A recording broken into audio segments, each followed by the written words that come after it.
So, Namaste Acharya. Namaste. I am Mani Agrawal and I'm in my final year of law at General University. And my question to you, Acharya, is that what solution does the Gita have for contemporary socio-political issues like global warming? And could Sri Krishna anticipate back then that the planet would be facing such a crisis now? So you see, the crisis that you are talking of is man-made. You call it anthropogenic global warming, right? It's not just global warming or climate change. It is AGW, anthropogenic. We did it. We did it. So it's not of much use to talk of the problem without talking of the problem creator. We created that problem. The human mind created that problem, and the human mind created that problem because the human mind is infested by, is vulnerable to certain very, you could call them malicious tendencies right by birth. We have almost a design flaw, right? The child is born enveloped in ignorance, and that ignorance displays itself in everything that we do throughout our lives. As the flow of history would have it, today we have more material power than we have ever had in the course of time. Now that's a deadly combination. One, we have tendencies pertaining to accumulation, consumption, ignorance, violence, fear. These are deep-seated tendencies sitting within everyone. On the other hand, we have a lot of destructive power in our hands. And these two things have combined to give us this gruesome specter of biodiversity loss, ecological catastrophe, the total vandalization of Prakriti that we see around us, extinction of species, and obviously climate change that you are referring to. That cannot be solved by just talking of the problem. You'll have to go into the mind of the human being. Unless the mind of man is addressed, understood, and purified, these problems will continue to exist. You can probably, to console yourself, take care of one form of problems. But the underlying reason will continue to exist. Therefore, the same mother problem will manifest itself in some other way. And then you will say, oh, now we have a fresh challenge in front of us. Let's occupy ourselves in addressing this challenge. And that's a great time pass. One after the other, problems will keep appearing and we'll continue to feel great about ourselves by fighting those problems. And we'll continue to distribute Nobel Prizes and pat our own backs by saying that such things came to trouble us and we were able to successfully negotiate them, even if partially. And we do not understand that no problem is ever solved till its root is taken care of. It's like having cancer in your body and giving it some kind of superficial or incomplete treatment and allowing the root of the cancer to exist.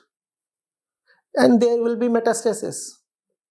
The cancer will show up in some other way, at some other place, at some other time. Because you're not addressing the root. The root is called aham vritti.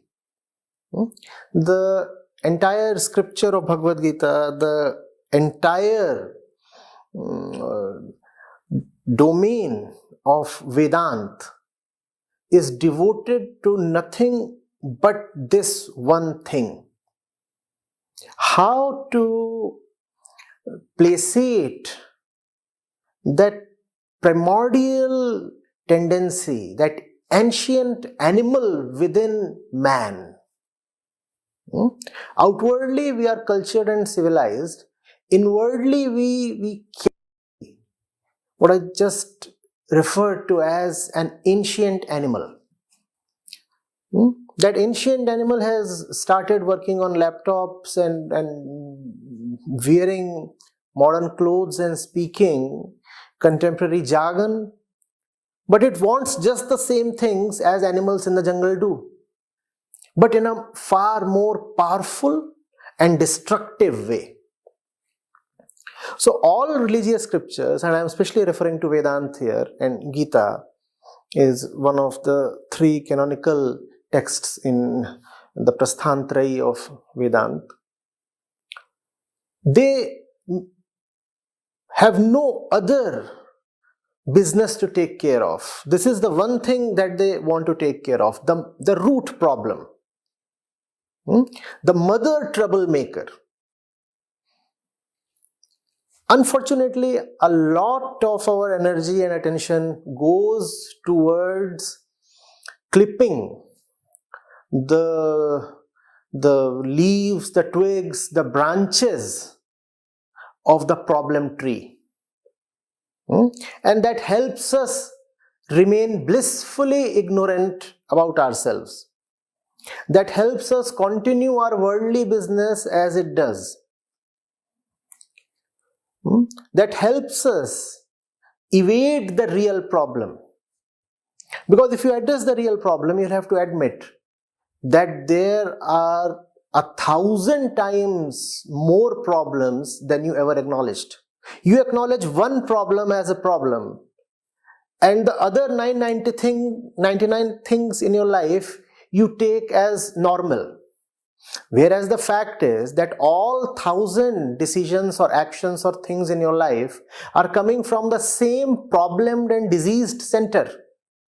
Therefore, really, actually, everything needs to change, because the very center, the very origin, the root itself is flawed.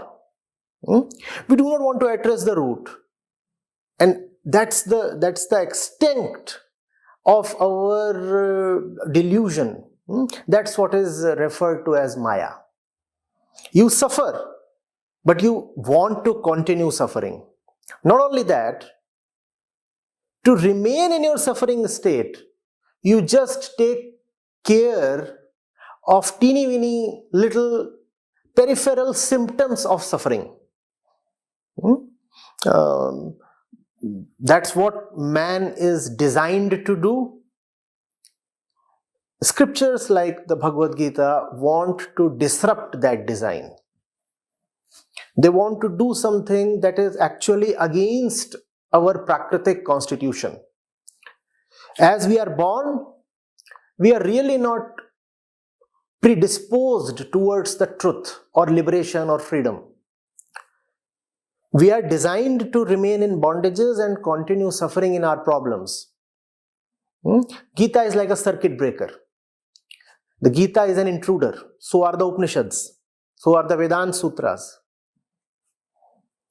If they are not there, we'll happily continue to move about in our circuit of suffering without ever even realizing how badly we are trapped. So once you address the mind of man, not only climate change, but so many other problems, in fact all other problems are taken care of. And please, it might sound a little incredible, but do understand that all the problematic situations we face, inner or outer, are actually one. You cannot look at one problem as distinct from the other, because the problem creator is one. So you cannot address climate change in isolation. You cannot have great international conferences that want to look only at climate change and hope those conferences to bear results. Has anything really happened in the last 40 or 50 years? Now you know why things have not happened. Because you are not addressing the root.